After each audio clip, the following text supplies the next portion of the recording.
Bueno, el día de hoy vamos a tocar el tema del desarrollo del sistema nervioso. ¿Sí?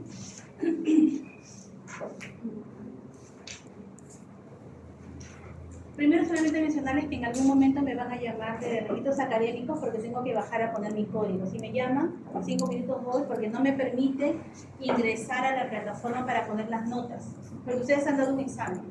No puedo subir las notas porque sigue el doctor Díaz como que figurando, ¿no? Para que él suba las notas, no puedo hacerlo yo. Entonces, no sé, dicen que me tengo que aceptar, me van a llamar. Si me llaman, voy un ratito y lo soluciono, ¿ya? Por favor. Bien, entonces, en relación al desarrollo del sistema nervioso central, del sistema nervioso en general, eso es lo que vamos a ver.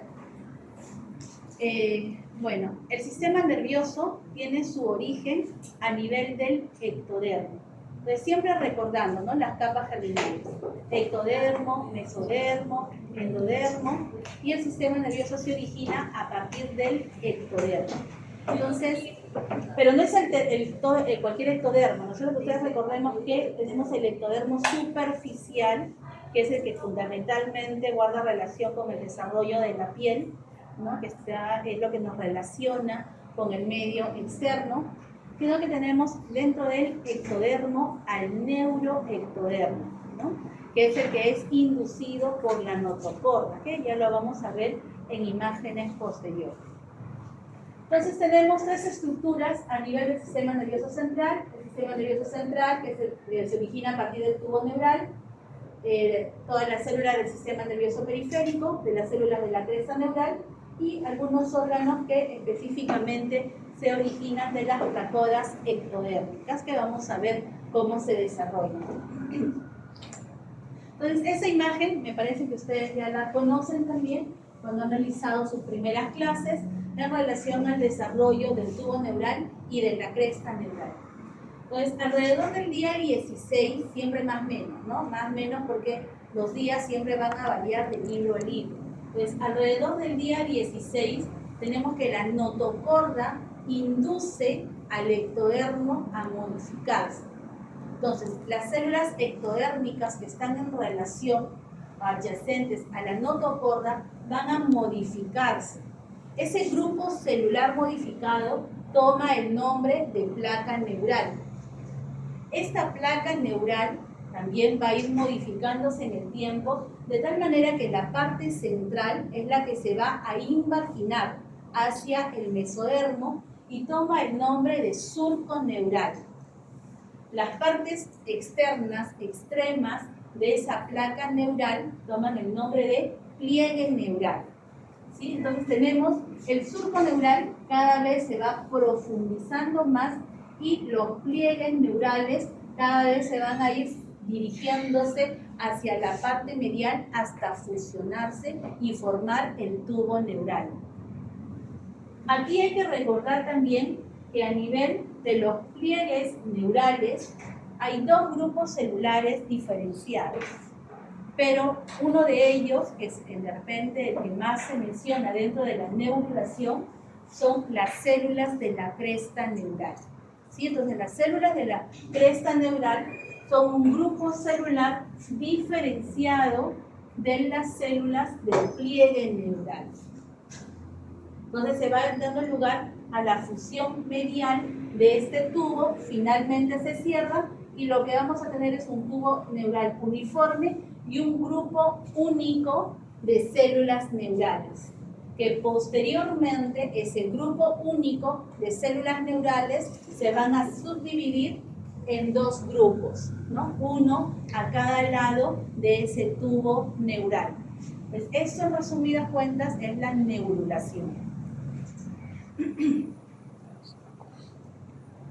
Bien, entonces, igualmente, aquí lo que estamos observando es el tubo neural, ¿cierto?, que se está cerrando, El cierre de este tubo neural se da lugar más o menos entre el desarrollo del cuarto al quinto somita, más o menos a ese nivel, entre el cuarto y el quinto somita de vida de desarrollo, en la parte central.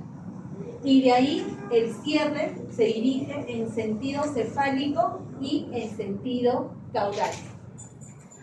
Pero el tubo neural no se cierra completamente, ¿no? O sea, no se cierra inicialmente de forma definitiva, sino que tanto la parte superior como la parte inferior de este tubo va a seguir comunicándose con una cavidad. ¿Qué cavidad está por encima del ectodermo? ¿El ectodermo con qué cavidad se comunica? Con la amniótica. ¿Se relaciona con quién? La cavidad amniótica. Con la cavidad amniótica, muy bien. Entonces, imagínense que acá está la cavidad amniótica. Entonces, tenemos una apertura inferior y tenemos una apertura superior de ese tubo neural. La apertura superior toma el nombre del neuroporo anterior y la apertura inferior toma el nombre de neuroporo posterior. Entonces, inicialmente, este tubo neural sigue en comunicación con la cavidad amniótica, pero posteriormente, alrededor del día 25, tiene que cerrarse el neuroporo anterior y alrededor del día 28 tiene que cerrarse el neuroporo posterior. Si persistiera esa comunicación, ya se dan las patologías, ¿no? Que ustedes lo van a ver en la práctica o de repente ya lo han mencionado. Si no se cierra el neuroporo anterior, se da una patología conocida como craniosquisis, ¿no es cierto? ¿Qué es la craniosquisis? Viene a ser el no desarrollo de la bóveda craneal. No desarrollo de la bóveda craneal. Entonces, la masa encefálica en desarrollo sigue en contacto con la cavidad amniótica, dando lugar al desarrollo de una anencefalia. Se da un feto anencefálico, ¿sí? Por otro lado, si no se cierra el neuroporo posterior, van a ustedes observar que se da la espina bífida, el meningocele y el mielomeningocele. Se pudieran dar esas patologías. Entonces, el cierre de esos orificios es importante para evitar el desarrollo de esas condiciones neurológicas, digamos, muchas de ellas no compatibles con la vida. Entonces, inicialmente tenemos un tubo, ¿no? Inicialmente tenemos una placa. Esta placa se va cerrando en dirección cefálico y en dirección caudal. Tenemos las aperturas, los neuroporos que se tienen que cerrar. Y finalmente nos quedamos ¿con qué? Con un tubo, el tubo neural. Entonces, ese tubo neural también se va a modificar. La parte superior se va a ensanchar, se va a abombar, y la parte inferior, lógicamente, se va a hacer más estrecha, ¿no? Entonces, la parte superior, abombada, ensanchada, toma el nombre de parte craneal, que da lugar al desarrollo del cerebro, y la parte inferior, caudal, da lugar al desarrollo de la médula espinal. Solamente para mencionar en relación a las células de la cresta neural. Entonces, habíamos mencionado que la cresta neural tiene su origen a nivel del pliegue neural o de los pliegues neurales, ¿no? Se separa el tubo neural y se separan también esas células de la cresta neural a cada lado del tubo. A partir de esas células de la cresta neural que, digamos, actúan como unas células, como células madre, digamos, van a darse lugar al desarrollo de una serie de estirpes celulares, diferentes estirpes celulares. Ustedes van a ver en su libro que probablemente mencionen como 20, ¿no? Pero creo yo que las más importantes puedan ser estas de acá, ¿sí? Los melanocitos, las células de los ganglios de la raíz posterior y ganglios sensoriales de los nervios craneales, los ganglios autónomos, células de la médula suprarrenal, células de Schwann, entre otras. Porque son varias, como les digo, que ustedes van a poder leer en sus libros, que son 3 veces más las que están escritas ahí. Ahora, en relación al desarrollo de las placodas ectodérmicas que habíamos mencionado, ¿no? Se forman a partir de células neuroectodérmicas y que van a dar lugar al desarrollo de algunas estructuras del sistema nervioso.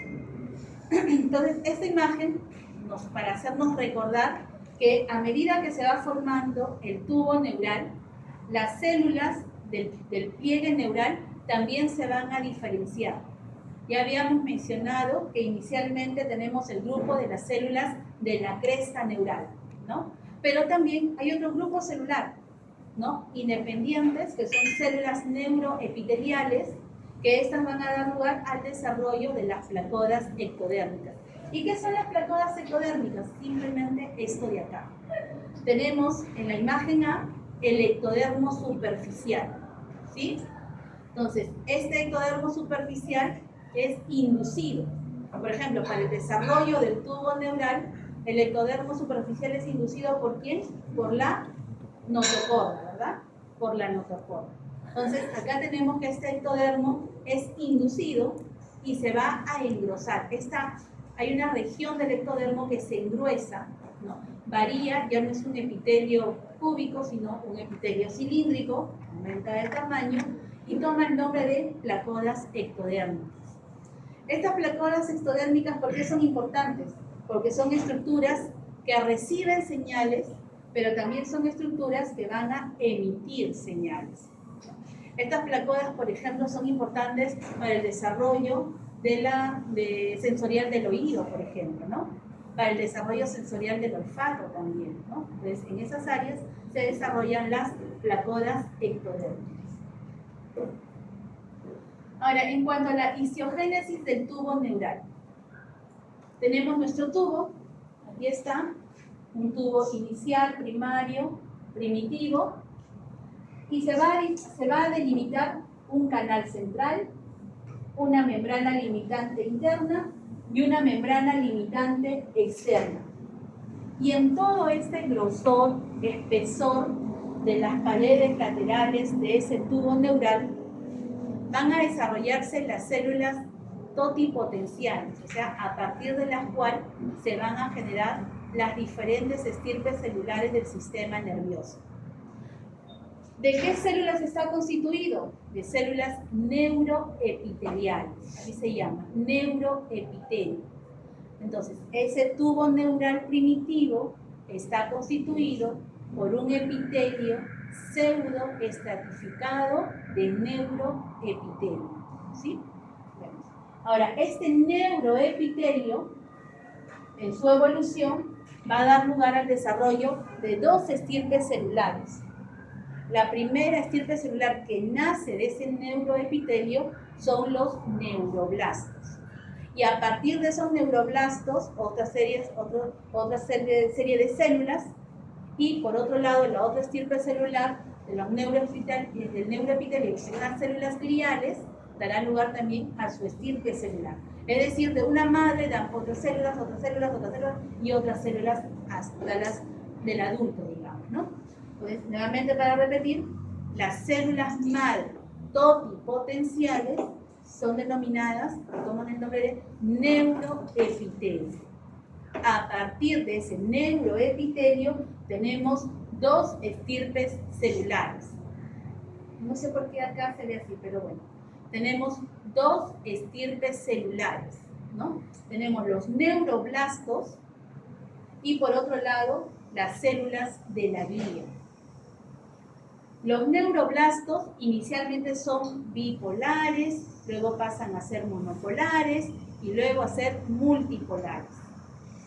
La otra estirpe celular, que son las células de la glía, son la madre, digamos, de los oligodendrocitos, los astrocitos 1 y 2 y de las células radiales. Y a su vez, las células radiales son las que dan lugar al desarrollo de las células ependimarias. Entonces, simplemente recordemos neuroepitelio, neuroblastos, células de la glía, y de la glía pues nacen todas las demás. Disculpa que la interrumpa. Sí, sí.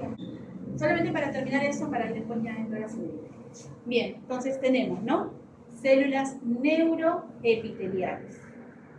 La célula madre pluripotencial. De ahí se originan los neuroblastos y las células de la glía. Y de las células de la glía es donde se originan, digamos, todas las estirpes celulares que conocemos, porque las que más conocemos del sistema nervioso son los astrocitos, los oligodendrocitos, ¿no? Y también las células ependimarias, pero que nacen de las células radiales. Entonces, inicialmente hemos tenido un tubo neural solamente conformada por células neuroepiteliales, uniforme, ¿no? es el tubo neural primitivo, células neuroepiteliales. Pero ese tubo, o mejor dicho, todo ese grosor del tubo neural va a tomar diferentes nombres, como vemos ahí, dependiendo de su constitución. Entonces, solamente para mencionar, acá tenemos la célula neuroepitelial pluripotente, que es la que entra en o es la que tiene una gran capacidad de mitosis. Se va dividiendo para dar lugar a todas las demás estirpes celulares.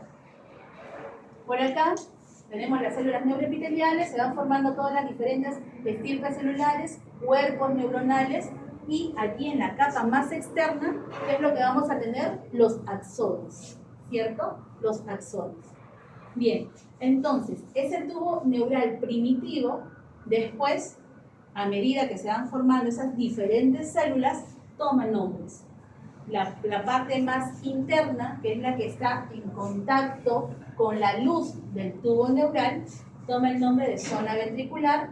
La zona intermedia es la zona del manto, y finalmente tenemos la zona marginal, que es la parte más externa.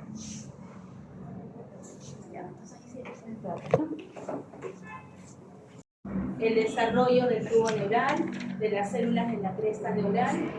Ya hemos visto que el tubo neural primitivo está constituida por células neuroepiteliales y que a partir de ahí se van a originar toda la estirpe celular, ¿no?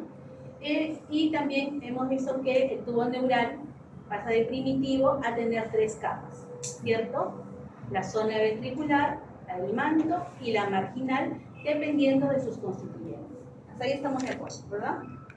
Bien, ahora, en relación a la médula espinal, vamos a hablar primero de la médula espinal y luego hablamos de la parte superior.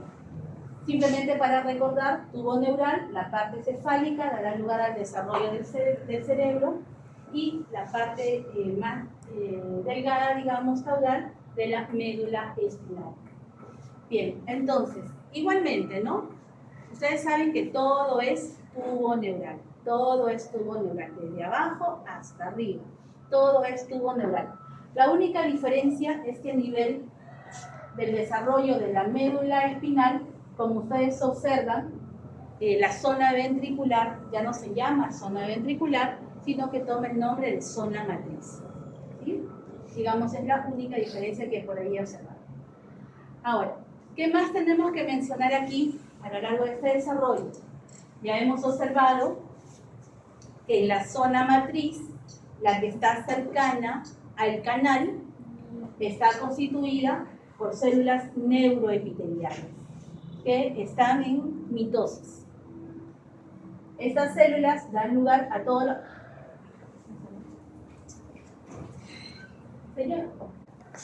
Zona matriz, neuroepitelio, mitosis, da lugar a las estirpes celulares diferentes.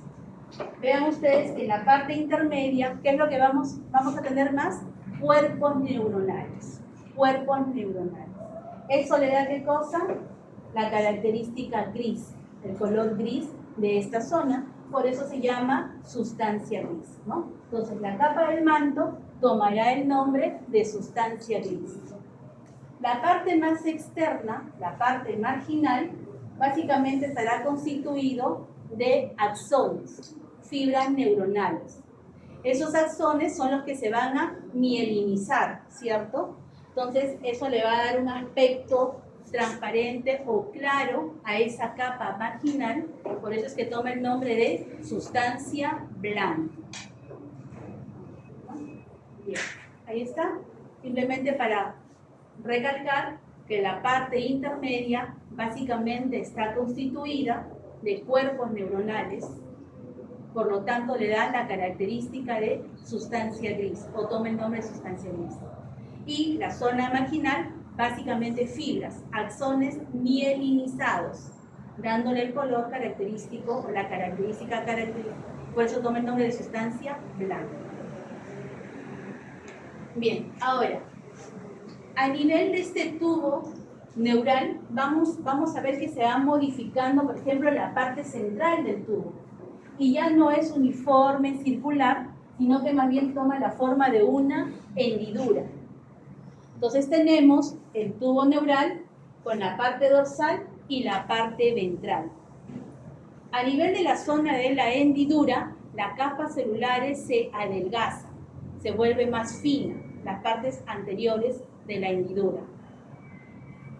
La parte ventral de esta hendidura toma el nombre de placa del piso y la parte dorsal de la hendidura toma el nombre de placa del techo. ¿Sí?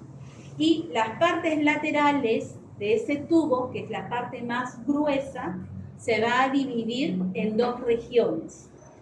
Se divide en dos regiones por medio de este surco limitante. ¿Sí? Ese surco limitante es el que separa la región dorsal de la región ventral. El grupo celular de la región dorsal toma el nombre de placa alar. Y a nivel de esa placa alar vamos a encontrar todas las neuronas aferentes sensoriales. Las células que están por delante del surco limitante en la región ventral van a tomar el nombre de placa basal. Y a nivel de esta placa nasal, de esta placa basal, vamos a encontrar las neuronas eferentes motores. ¿Estamos de acuerdo? Entonces, tenemos el tubo, la parte central se estrecha, forma una hendidura, la parte lateral de ese tubo neural se engruesa y vamos a identificar dos regiones divididas por el surco limitante. Hacia la parte dorsal tenemos el cúmulo de células que toma el nombre de placa alar. ¿Qué nervios van a pasar por ahí? ¿O qué neuronas? Aferentes sensitivas. Luego tenemos la parte ventral, el cúmulo de células forma la placa basal. ¿Qué nervios pasan por ahí? Eferentes motores. Así de simple, ¿verdad? No está todo bien. ¿Sí? Bien. Otro aspecto que tenemos que recordar aquí es cómo se forman los nervios raquídeos, ¿no? Los nervios raquídeos o espinales, que son los nervios que conforman la médula espinal, ¿cierto? Entonces, ¿cómo se forman estos nervios? Porque acá tenemos nuestro tubo, tenemos las placas, en cada una de estas placas tenemos columnas motoras y sensoriales. De estas placas motoras, ¿qué van a salir? Las raíces ventrales. Salen, ¿no es cierto? Raíces ventrales. De la placa alar sensitiva, o a nivel de la placa alar sensitiva, tenemos dos columnas sensoriales, ¿no? Tanto aferentes somáticas como aferentes viscerales. Y por ahí que llegan las raíces dorsales. Pero sabemos que desde el punto de vista anatómico, las raíces dorsales no llegan directamente, ¿no es cierto? Sino que primero pasan por ¿quién? Por unos ganglios, que son los ganglios de la raíz dorsal. Entonces, estos nervios raquídeos van a estar constituidos por las raíces ventrales de estas columnas motoras y va a estar constituido por estos procesos periféricos de los ganglios dorsales de las columnas sensitivas. Entonces, uno sale y otro ingresa. Eso forma los nervios raquídeos. ¿Está bien? ¿Se entendió? ¿Sí? ¿Se entendió? Los nervios raquídeos. Los nervios raquídeos, que son los nervios espinales, que son los que van a salir a través de los agujeros intervertebrales de la columna vertebral. Es decir, forman la médula espinal. Estos nervios raquídeos tienen dos componentes. Van a estar formados, todo ese paquete de nervios raquídeos está formado por las raíces ventrales de los nervios que nacen en la columna eferente motora de la placa basal. ¿Sí? Hasta ahí estamos de acuerdo. ¿No? Por un lado está constituido por esas raíces ventrales y por otro lado está constituido por los procesos periféricos de los ganglios de la raíz dorsal. Entonces, cuando tenemos un nervio raquídeo, ¿qué hace? Lleva información y sale información. Todo ese paquete son los nervios espinales. está constituido por esas haces motoras y por esas haces sensoriales, ¿sí? Que salen y que llegan. No sé cómo explicarlo más fácil, chicos, pero más o menos lo han entendido. Pero no sé cómo explicarlo más fácil. Ya. Bien, ahora, la médula espinal, al inicio del desarrollo, prácticamente crece paralelamente, o sea, la longitud es directamente proporcional al crecimiento de la columna vertebral, ¿no? Crece la columna vertebral, crece la médula espinal, en paralelo. Eso alrededor de la semana 8. Pero posteriormente, alrededor de la semana 24, se bloquea, se anula, se cierra el crecimiento de la médula espinal. Queda la médula espinal, llegó a su crecimiento máximo y lo que sigue creciendo es la columna vertebral, ¿sí?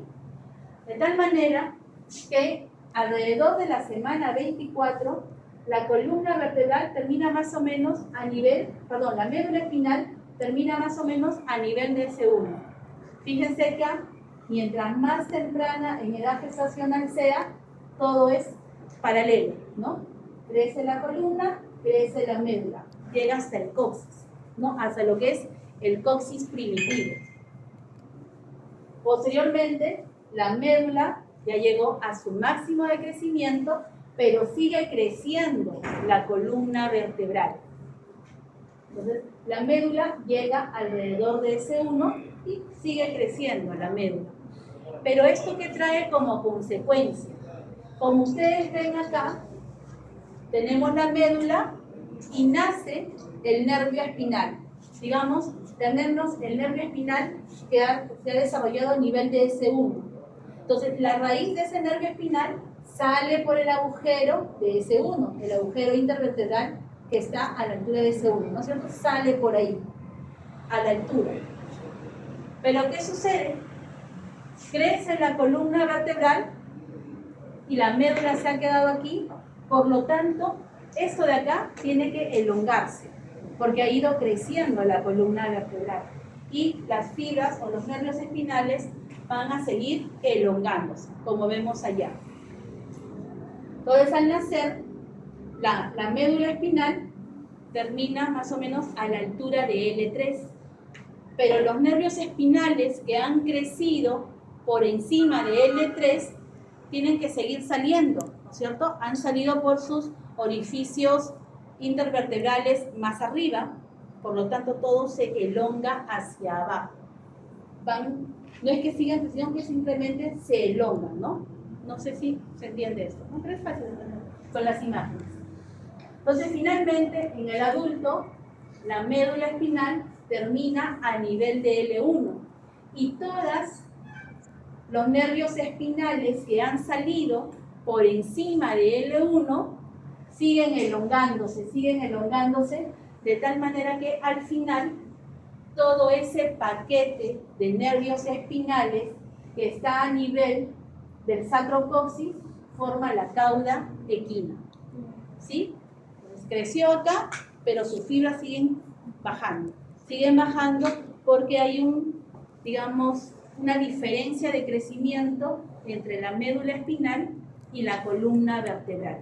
De tal manera que todo ese paquete que está por debajo de la parte más inferior de la médula espinal, de todo ese paquete de nervios espinales, toma el nombre de cauda equina.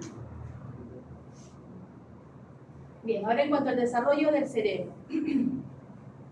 Para el desarrollo del cerebro, tenemos que, el sistema nervioso se desarrolla a partir de la tercera semana, ¿no? Casi todos los órganos y los sistemas se empiezan a desarrollar a partir de la cuarta semana.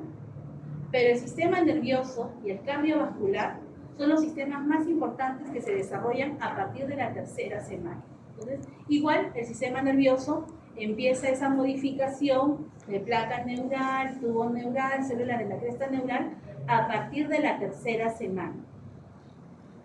Más o menos a finales de la cuarta semana, la parte superior de ese tubo neural empieza a modificarse, es decir, va a presentar una serie de vesículas, específicamente 3 vesículas, 3 abombamientos, ¿no?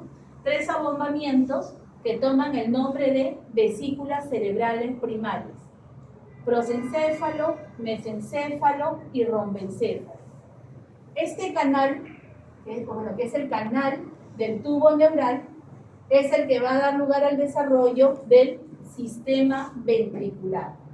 ¿Sí? ¿Se entendió? Entonces, por acá tenemos a la médula espinal en desarrollo. Por acá tenemos la parte craneal de ese tubo neural.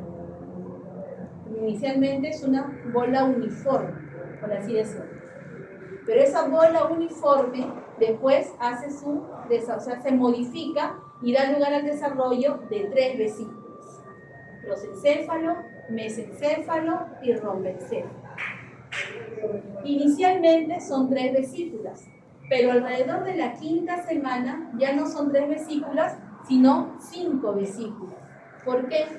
Porque el prosencéfalo se ha subdividido en 2, en telencéfalo y diencéfalo.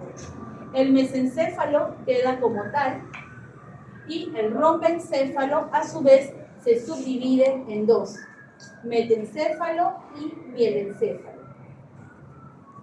Y a partir de esas vesículas cerebrales se da lugar la formación de todo lo que vemos en la parte, digamos, izquierda de ustedes, ¿no? Todo eso de ahí se da lugar al desarrollo. Por ejemplo, el telencéfalo dará lugar al desarrollo de los hemisferios cerebrales. El diencéfalo da lugar al desarrollo del tálamo, hipotálamo, quiasma óptico, hipófisis, en fin. El mesencéfalo, básicamente la estructura más importante que forma es el acueducto de Zinc. El metencéfalo, cerebelo y protuberancia, y el mielencéfalo da lugar al desarrollo de la médula oblonga. ¿Sí?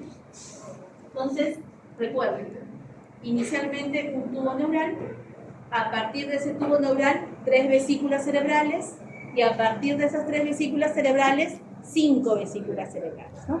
Y de cada una de esas vesículas se da lugar al desarrollo de las estructuras del cerebro. Un resumen de lo que estamos viendo. Entonces, se va dando lugar al desarrollo de esas vesículas cerebrales y también el cerebro se va flexionando, de tal manera que a lo largo de su desarrollo tienen 3 flexiones. La primera flexión que sucede es la flexión cefálica, que es la que ocurre a nivel del mesencéfalo. La segunda flexión es la flexión cervical, y esta flexión cervical, digamos, es la que se da en el límite entre el rombencéfalo y la médula espinal. Y la última flexión que se da es el rombencéfalo. Es la flexión pontina. Esta flexión pontina se da en lugar de la parte media del rombencéfalo. Entonces, como ustedes pueden ver en esta imagen, tanto la flexión cefálica como la flexión cervical son cóncavas, ¿no es cierto? Tienen una concavidad ventral.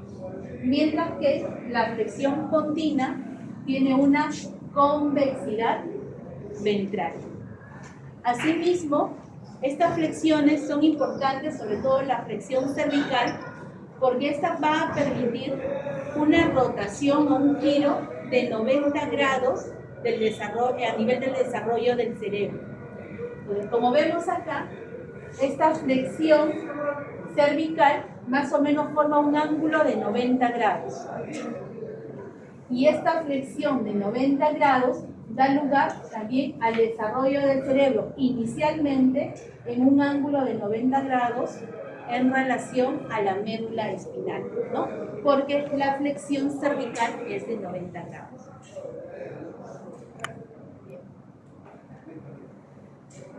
En cuanto al desarrollo ventricular, el sistema ventricular,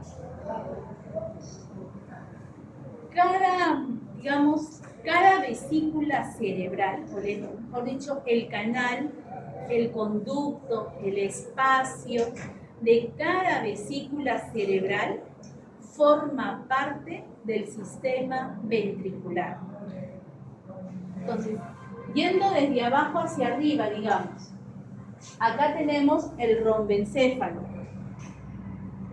Los techos del rombencéfalo y el espacio del rombencéfalo van a formar el cuarto ventrículo. Ya hemos dicho que el mesencéfalo fundamentalmente da lugar al desarrollo del acueducto de Silvio. El diencéfalo dará lugar al desarrollo del tercer ventrículo. Las cavidades estamos hablando, ¿no? El tercer ventrículo. Y la cavidad del telencéfalo da lugar al desarrollo ¿de qué? De los ventrículos laterales. Entonces, ¿cuántos ventrículos finalmente tenemos? 4. Muy bien. 4 ventrículos, ¿cierto? 2 ventrículos laterales, el tercer ventrículo y el cuarto ventrículo. Son 4 ventrículos en total.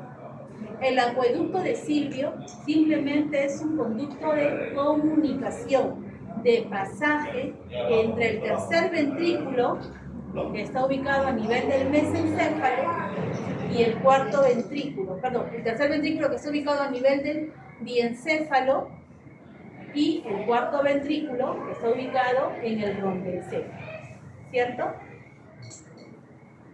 Bien, así es.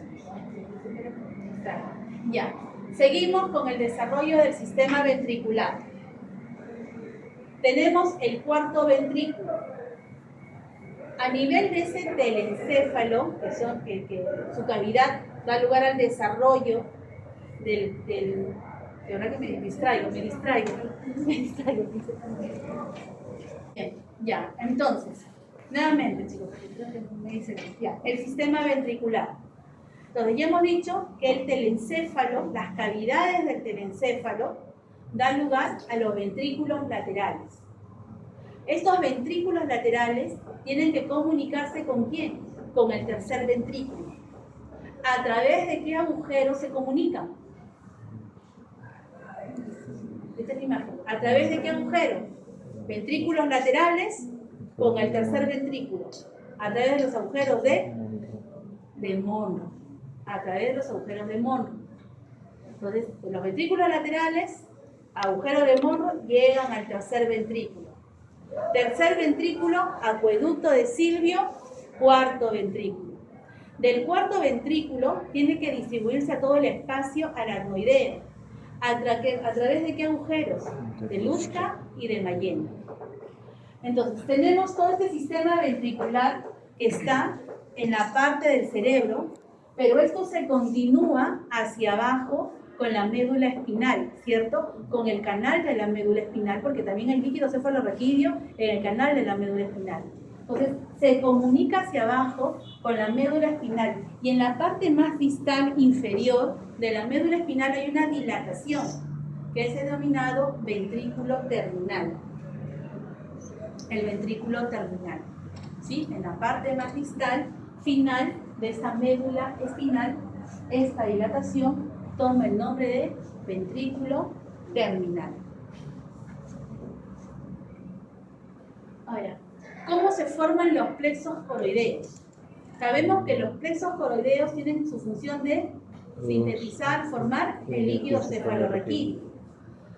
¿En qué zonas están predominantemente ubicados los plexos coroideos? ¿Dónde más se desarrollan? Ventrículos laterales y en el cuarto ventrículo. Es donde más plexos coroideos abundan. ¿Cómo se forman? Entonces, acá tenemos, por ejemplo, la imagen del rombencéfalo, ¿cierto? Bien. Sabemos que el rombencéfalo, la luz del rombencéfalo, da lugar al cuarto ventrículo.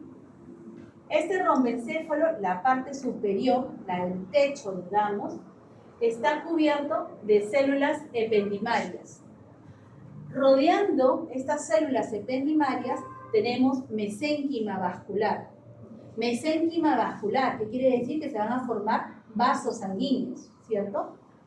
Estos vasos sanguíneos que están desarrollándose van a empezar a crecer y van a crecer en dirección a la luz de los ventrículos, hacia adentro. Se van a invaginar hacia la luz de los ventrículos, de tal manera que va a generar una imaginación de todo esto que se llama tela coroidea, o sea, células ependimarias con mesénquima vascular, se denomina tela coroidea. Toda esta tela coroidea se va a ir imaginando, metiendo dentro de ese ventrículo debido al crecimiento de los vasos sanguíneos que van empujando el tejido hacia la cavidad ventricular. Entonces, finalmente se van a formar todos estos de acá sacos de tela coroidea, dentro de los cuales hay vasos sanguíneos. Estas estructuras toman el nombre de plexos coroideos y son los que dan lugar a la síntesis de líquido cefalorraquídeo, ¿sí? Entonces, el plexo coroideo está formado por vasos sanguíneos y telas coroideas, ¿sí? Telas coroideas. Las telas coroideas, ¿qué tipo de células tiene? Células ependimarias, ¿no? Ependimarias o ependimarias, ¿sí? ¿Se entendió hasta ahí? Ahora vamos a ver desde abajo hasta arriba, ¿ya? Algunas estructuras nomás, porque ustedes saben que el cerebro posee un montón de estructuras, pero vamos a mencionar algunas, porque si no creo que no terminaríamos nunca y nos vamos a confundir. Entonces, vamos a empezar con el rombencéfalo. Esta imagen nos sirve para, digamos, hacer un resumen de lo que ya sabemos del rombencéfalo. Primero, el rombencéfalo es la vesícula cerebral primaria. Pero a partir de este rombencéfalo, que es una de las vesículas cerebrales primarias, se dan lugar a dos vesículas secundarias, que son el metencéfalo y el mielencéfalo. A nivel del rombencéfalo, en la parte media, ¿qué flexura se da? La flexura pontina. Y la cavidad de este rombencéfalo forma o da lugar al desarrollo del cuarto ventrículo, ¿sí? Y a nivel de ese cuarto ventrículo vamos a encontrar plexos coroideos, tan igual como a nivel de los ventrículos laterales. Creo que ahí esa imagen nos sirve para ver. Bien. Ahora, la médula espinal controla ciertas funciones, ¿no es cierto? Pero el cerebro tiene muchas más funciones que la médula espinal, por lo tanto, tiene más columnas motoras y más columnas sensitivas o sensoriales. Entonces, habíamos mencionado que en la médula espinal tenemos dos columnas motoras y dos columnas sensoriales, ¿cierto? Pero del rombencéfalo para arriba, esto ya se modifica. Ya no hay dos columnas motoras ni dos columnas sensoriales. Hay tres columnas motoras y cuatro columnas sensoriales, porque hay más funciones especiales que cumplir, que el cerebro cumple, ¿no? Como control de la frecuencia cardíaca, control del estado de conciencia, la vigilia, sueño, conciencia, frecuencia respiratoria, en fin, hay más funciones que cumplir. Por lo tanto, hay más centros motores y sensoriales, ¿no? Ya no dos, sino son tres motores y cuatro sensoriales. Bueno, ahí está, es el nombre básicamente de todos los que están ahí. A nivel de la placa de la lámina alar, tenemos lo que están mencionados ahí, ¿no? Las aferentes sensoriales especiales, las aferentes sensoriales generales, las aferentes viscerales especiales. Entonces, son las siglas de todo lo que está aquí, ¿no? Eferente sensorial general, eferente visceral especial, eferente visceral general, aferente visceral general, aferente visceral especial, aferente sensorial general, aferente sensorial especial. Exactamente lo mismo acá, ¿no? Pero unas son motoras y otras son sensoriales. Y unas son aferentes y otras son eferentes. ¿Sí? Bien. Ahora, a nivel del metencéfalo. Entonces, a nivel del metencéfalo, ya sabemos que se forman dos estructuras, el cerebelo y el puente de Barolio, ¿cierto? El puente de Barolio simplemente es digamos, una estructura que sirve de comunicación entre los haces de la corteza cerebral con la corteza cerebelosa. Entonces, simplemente de comunicación. Pero dentro de lo que es el metencéfalo, es importante hablar del cerebelo. ¿Sí? Ahora, ¿cómo es que se forma el cerebelo? Tenemos aquí el tubo neural, de repente ya un poquito modificado, ¿no? Diferente forma, pero todo esto viene a ser el tubo neural. Acá tenemos la lámina alar y la lámina basal. A nivel del metencéfalo, a nivel de este tubo neural, una porción o porciones de la lámina alar van a, digamos, a imaginarse y van a crecer hacia la parte dorsal y medial de este tubo neural. Estas excrescencias que crecen dorsalmente y se van a fusionar en la parte medial toman el nombre de labio rómbico. Y a partir de ese labio rómbico es que se desarrolla el cerebelo. ¿Sí? Entonces, como dice ahí, las partes dorsolaterales de las láminas alares del metencéfalo se van a extender medialmente y hacia atrás, por sobre el techo del cuarto ventrículo. A ese nivel, medialmente, se van a fusionar. Una vez fusionados esos labios rómbicos, van a crecer hacia atrás. Y esa estructura que forma, le dan el nombre de cerebelo. ¿Sí? Es el cerebelo.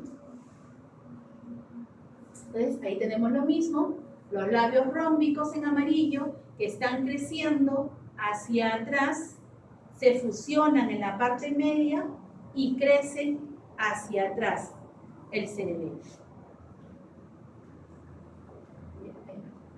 Ahora, este cerebelo también tiene, digamos, así como el cerebro, que tiene hemisferio derecho y hemisferio izquierdo, el cerebelo también tiene sus hemisferios, derecho e izquierdo. Y cada uno de estos hemisferios tiene regiones o lóbulos. Tenemos lóbulo anterior, lóbulo posterior y el lóbulo flóculo nodular, ¿no? Son los diferentes lóbulos del cerebelo. Y lógicamente el cerebelo pues tiene diversas funciones, pero ¿cuáles son las funciones más importantes del cerebelo? Tiene que ver con el... Él nos permite medir la fuerza, hacer movimientos involuntarios. No tanto la fuerza, movimientos. Controla los movimientos involuntarios. ¿Qué más? El equilibrio. Controla el equilibrio y controla la postura.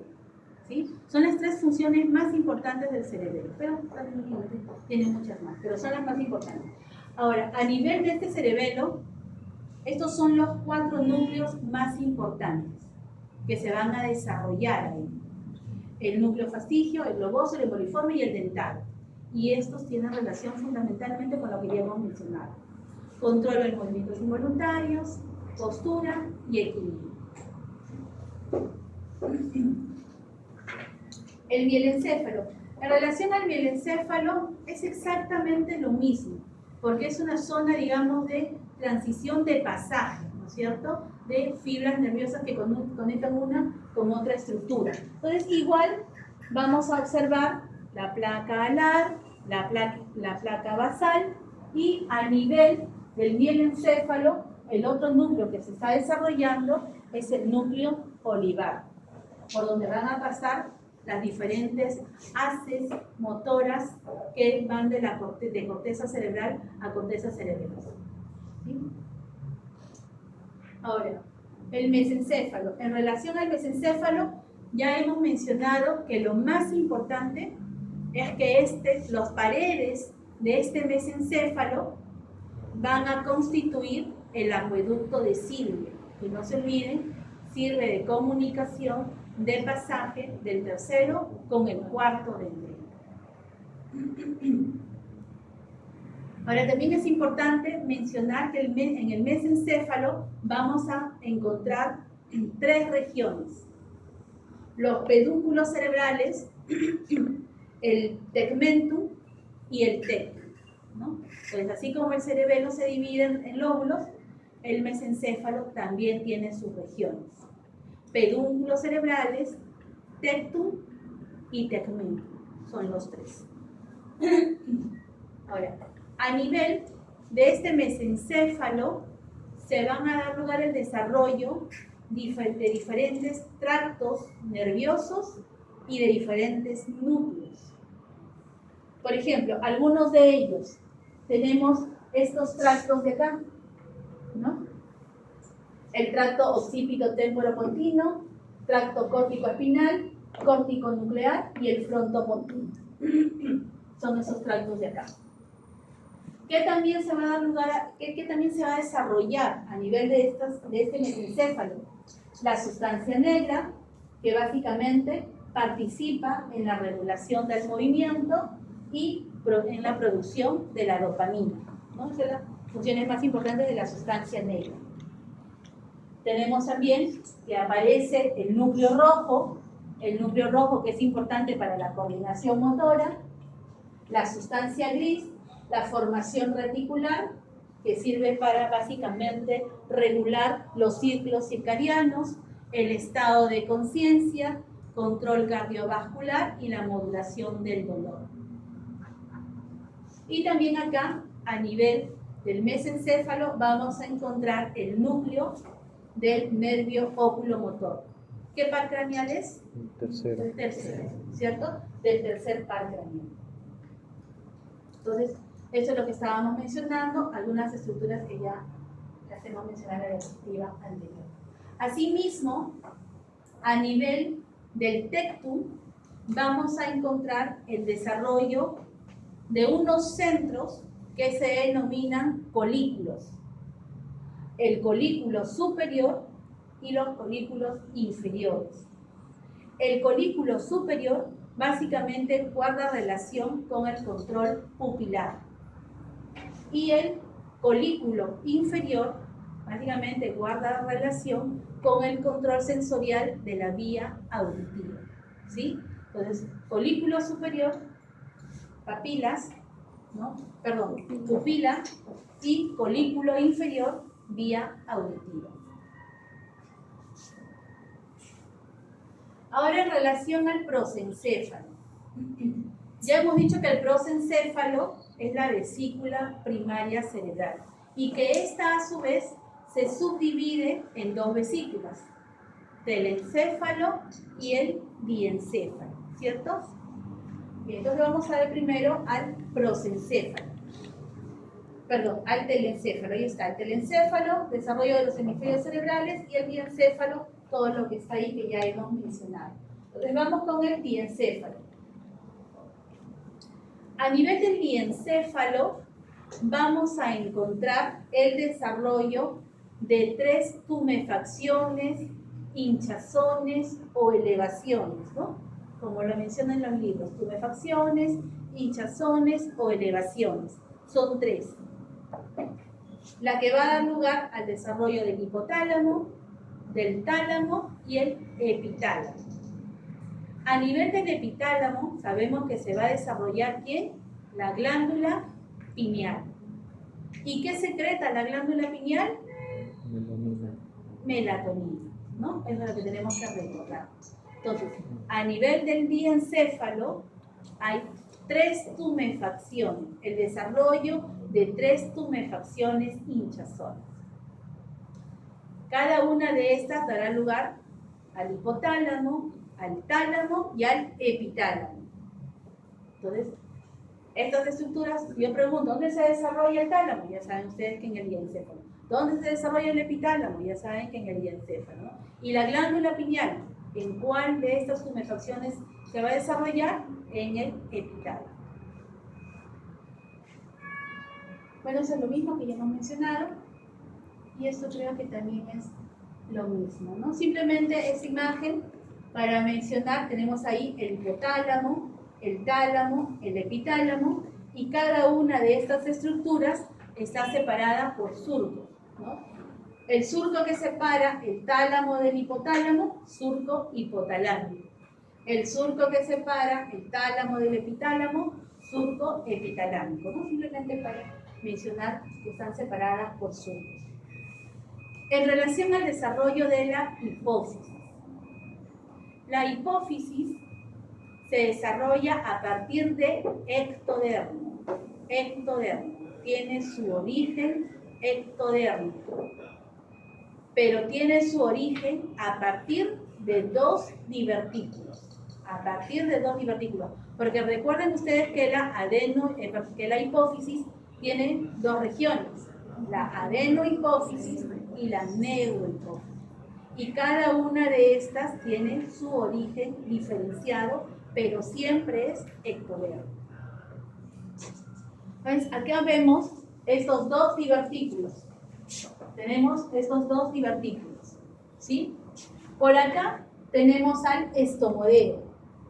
Habíamos dicho que el estomodeo viene a ser el primorio de la cavidad oral.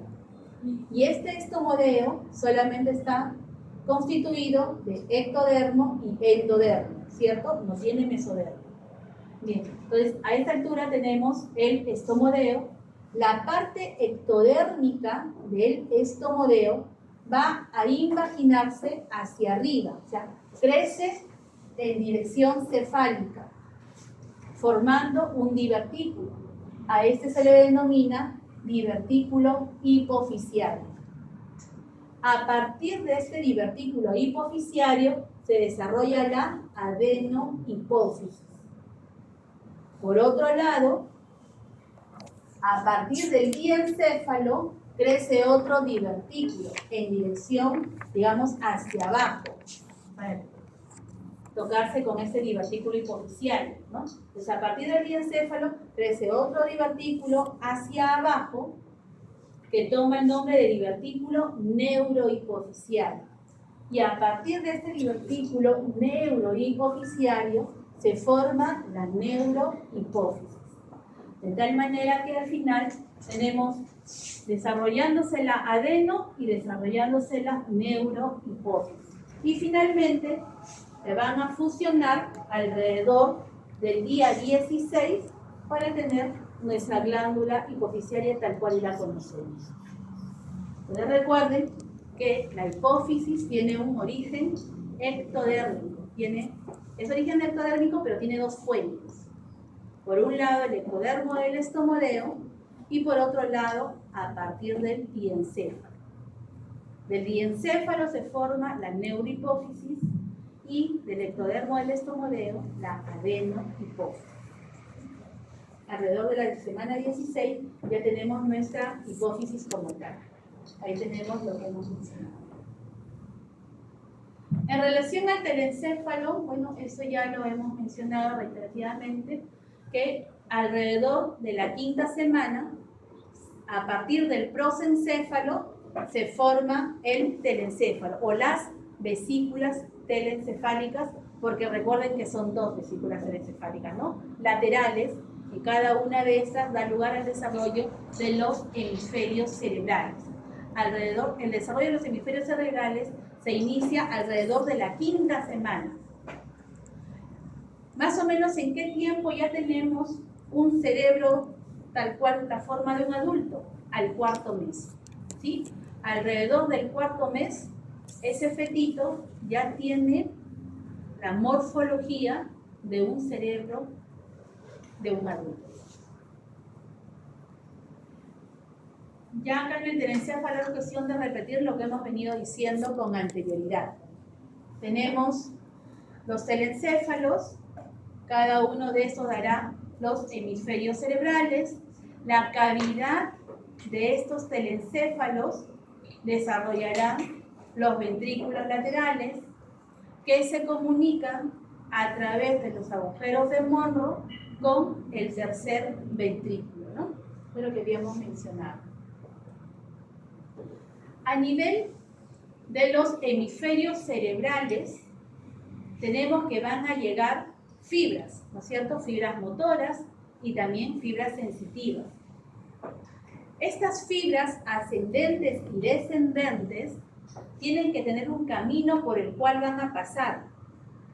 Esa estructura por donde pasan se llama cuerpo estriado, ¿sí?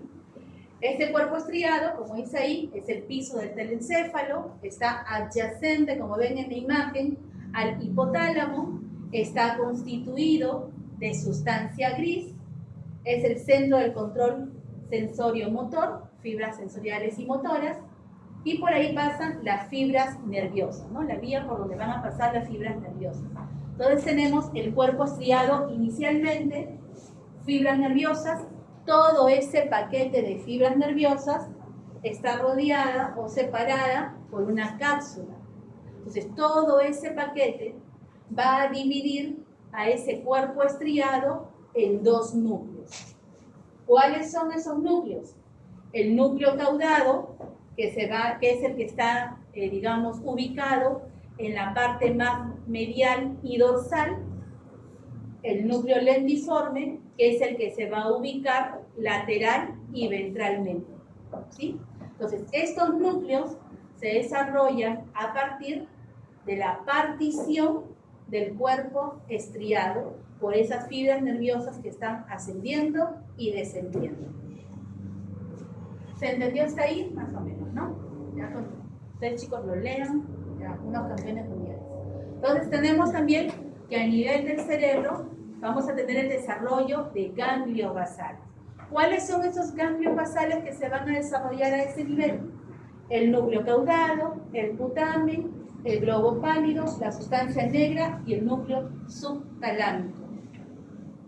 Todos esos núcleos básicamente van a participar en el control del movimiento, control en el aprendizaje, en la postura y en el compartimiento y emociones, ¿no? Todos esos núcleos participan en esas actividades. En relación a los meninges, ¿a partir de qué tejido se desarrollan las meninges? De tejido mesenquimal que rodea ese tubo neural.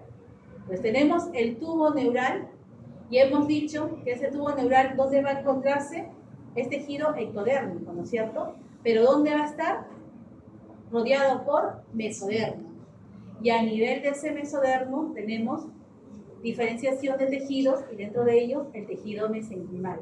Entonces, ese tejido mesenquimal que rodea ese tubo neural es el que da lugar a la formación de las meninges, ¿no? De las meninges que rodea todo el tubo neural. En relación al desarrollo de la barrera hematoencefálica. Entonces, esta barrera hematoencefálica es importante porque va a permitir el ingreso de algunas sustancias y evitar el ingreso de otras, ¿no? O sea, evita el ingreso de bacterias, de sustancias tóxicas, de medicamentos que pueden dañar el encéfalo, etc. Y permite el ingreso de algunas otras sustancias, ¿no? Hormonas, electrolitos, oxígeno, agua, dióxido de carbono. Entonces, esta barrera hematoencefálica sirve como una especie de filtro, de regulación, ¿no? De ciertas sustancias que benefician o perjudican al cerebro. Y esta barrera hematoencefálica, como ven en la gráfica de ahí, está constituida por endotelio, la membrana basal o lámina basal, los pericitos y los astrocitos vasculares. Todo eso constituye la barrera hematoencefálica, ¿no? Ahí tenemos nuevamente la barrera hematoencefálica. Ahora, en relación a los nervios craneales, entonces, no, pero eso creo que cuando ustedes lo hablen sí se ven, ¿no es cierto? Pero en relación a los nervios craneales, simplemente esta diapositiva era para mencionar que los nervios craneales pueden ser eferentes, pueden ser aferentes, pueden ser sensoriales, pueden ser motores, pueden ser viscerales, pueden ser especiales, ¿ya? Cualquiera de esos tipos puede ser un nervio, o sea, un nervio craneal, ¿no? Los pares craneales. Bien, ahora aquí también, no me acuerdo qué decía ahí, pero básicamente es para identificar, digamos, o sea, dónde se originan los diferentes núcleos de los pares craneales. Entonces, tal cual como dice en la imagen de arriba, ¿no es cierto? A nivel del mesencéfalo, que bueno, algunos le denominan cerebro medio, ¿cierto? A nivel del mesencéfalo tenemos los dos núcleos, los núcleos de esos dos pares craneales. del tercero y del cuarto. A nivel del bulbo, ¿qué tenemos? Del quinto, sexto, séptimo y octavo. Y a nivel de la médula oblonga, del noveno, décimo, onceavo y doceavo. Entonces, ahí les voy a regalar una pregunta de examen. En el examen voy a preguntar dónde está el núcleo del primero y del segundo par craneal, porque ahí no está, ¿no es cierto? Entonces, ahí me lo van a averiguar y les va a hacer pregunta de examen. ¿Ya? Bien. Y esta de acá, porque señorita que me presiona, me mira cada rato. Bien, esto de acá, creo que es obligatorio porque sí me llegó un correo de que tienen que disponer de unos 10 minutos para esa actividad.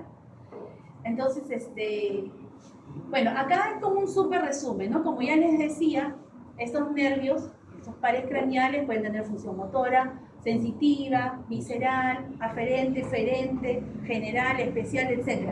Entonces, aquí, en cada uno de estos cuadros, de cada par craneal dice su origen y su campo de inervación. Por ejemplo, aquí tenemos del tercer par craneal, ¿dónde se origina? Mesencéfalo y tiene una función motora. Del cuarto par craneal, mesencéfalo y tiene una función motora.